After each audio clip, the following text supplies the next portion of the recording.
मित्रांनो, आई कुठे काय करते या मालिकेच्या आजच्या भागामध्ये शेखर व अरुंधतीला पाहून संजना तुम्ही माझ्या घरात काय करत आहात असं विचारते. तेव्हा शेखर संजनाला माझं घर म्हणून बोंबलू नकोस. हे काय लंपास करायला कंपास बॉक्स नाही. तू हे घर कसं ताब्यात घेतलंस आम्हाला माहीत आहे. अकलेचा वाळवंट, तू जर पैसे देऊन हे घर नावावर करून घेऊ शकतेस तर आमच्याकडे तुझ्यापेक्षा जास्त पैसे असू शकत नाही का? आता आम्ही कुठले पेपर्स तयार करून घेणार आहोत ते नीट ऐक. एक म्हणजे हे घर आप्पा आणि आई कांचन यांचं आहे. 2 अन्या आणि संजना घरच्यांचा मानसिक छळ करतात. आणि 3 अन्या संजनामुळे लग्नसंस्था धोक्यात आली आहे. यांना लगेच तडीपार करा असं बोलतो.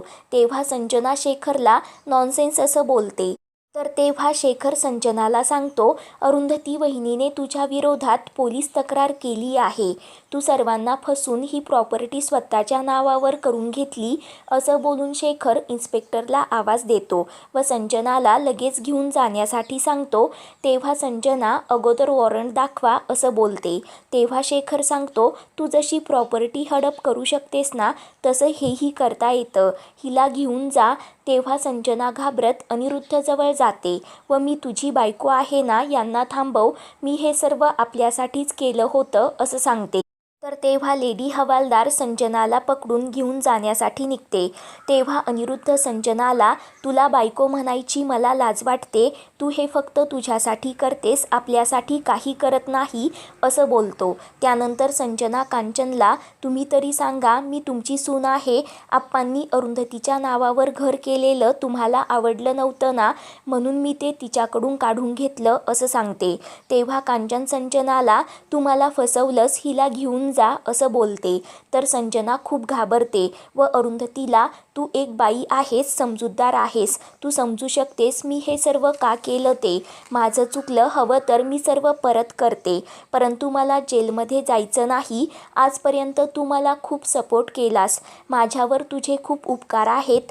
प्लीज मला एकदा वाचव. शेखरला सांग, तो तुझं ऐकेल अशी विनंती करते.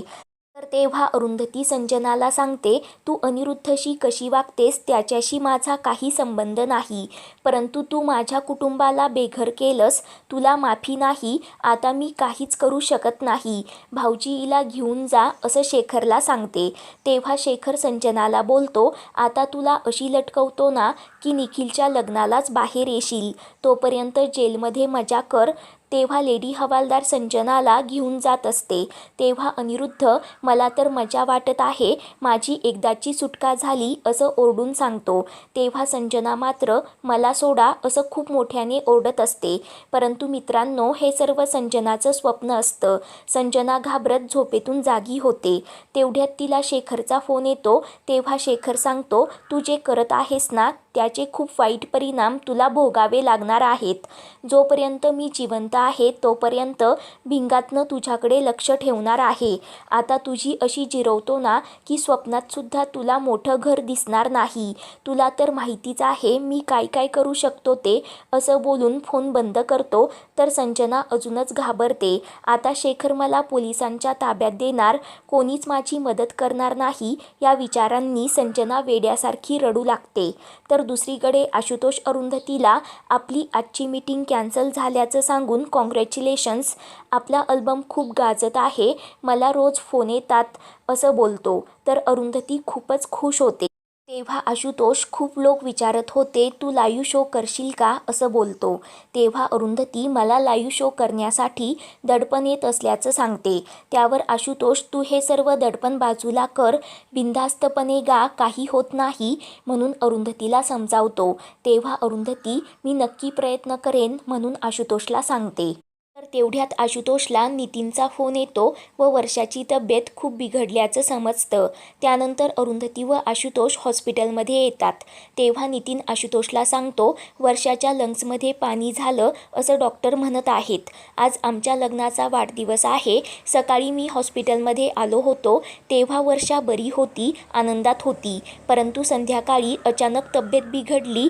आता वर्षा ICUमध्ये आहे असं बोलत रडू लागतो. तेव्हा आशुतोष नितीनला धीर देतो. तर तेव्हा नितीन पुढचे 48 तास खूप कॉम्प्लिकेटेड आहेत, तिला श्वास घेता येत नाही म्हणून घाबरतो. तर आशुतोष डॉक्टरांशी बोलण्यासाठी जातो. त्यानंतर अरुंधती नितीनला वर्षासाठी प्रार्थना करणारे खूप जण आहेत, ती नक्की यातून बाहेर येईल, विश्वास ठेवा असं बोलते. तेव्हा नितीन अरुंधतीला सांगतो, वर्षा मला नेहमी म्हणायची आपण कुठेतरी फिरायला जाऊयात, तू 15 दिवस सुट्टी काढ, परंतु कंपनीच्या कामामुळे मी नकार दिला. तर वर्षा म्हणाली, तू माझ्याशी नाही कंपनीशी लग्न केलंस, सगळं काही कंपनी सुखात राहावी म्हणून करता, माझ्यासाठी काही करत नाही. आणि ते खरंच आहे, मी तिच्यासाठी फार काही करू शकलो नाही.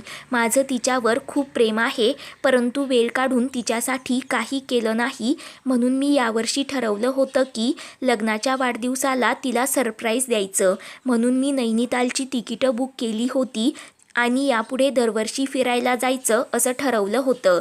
परंतु आता मला असं वाटतंय की हे कळायला मला उशीर तर झाला नाही ना, असं बोलत नाराज होतो. तेव्हा अरुंधती डॉक्टर आहेत, वर्षा नक्की बरी होणार म्हणून नितीनला समजावते. तेव्हा नितीन, किती काय असतं जे आपण फक्त आपल्या मनात ठेवतो, आपल्या बायकोला किंवा नवऱ्याला सांगत नाही, सांगू नंतर असा आपण विचार करतो, परंतु तसं नसतं. आता मला वाटतं की माणसाने मनातलं सांगायला फार वेळ घेऊ नये, सांगून टाकावं, निदान माझ्यासारखा पश्चाताप तरी होणार नाही. आता या आशूनेच 26 वर्षापूर्वी त्याच्या मनातलं तुला सांगितलं असतं ना, तर आज चित्र वेगळं असतं. आपण आजूबाजूच्या लोकांचा विचार करतो, मग आपली जवळची व्यक्ती अशी दूर गेली ना, मग कळतं आपण काय गमावलं ते. परंतु आता मी वर्षाशी परत बोलू शकेन ना, मी हे सगळं आधी का नाही केलं, असं बोलत नितीन खूप रडू लागतो. तेवढ्यात आशुतोष व डॉक्टर चर्चा करत तिथे येतात. नितीन लगेच तिकडे पळत जातो. तर अरुंधती विचार करते, यांची मैत्री, नितीन आणि वर्षाचं नातं किती सुंदर आहे. मित्र असो किंवा नवरा बायको, शुद्ध प्रेम असायला हवं. आशुतोष सर्वांचंच किती मनापासून आपुलकीने करतात, त्यांना सर्वांची किती काळजी असते, परंतु माझ्या मनात त्यांच्याबद्दल फक्त मैत्री आहे, प्रेम नाही. मैत्री पलीकडे मी कशाचाही विचार करू शकत नाही. मी आयुष्यात फक्त अनिरुद्धवर प्रेम केलं. आज ते माझ्याबरोबर नाही, परंतु त्यांची जागा भरून काढायला मी दुसऱ्या कुणावर तरी प्रेम करणं शक्य नाही.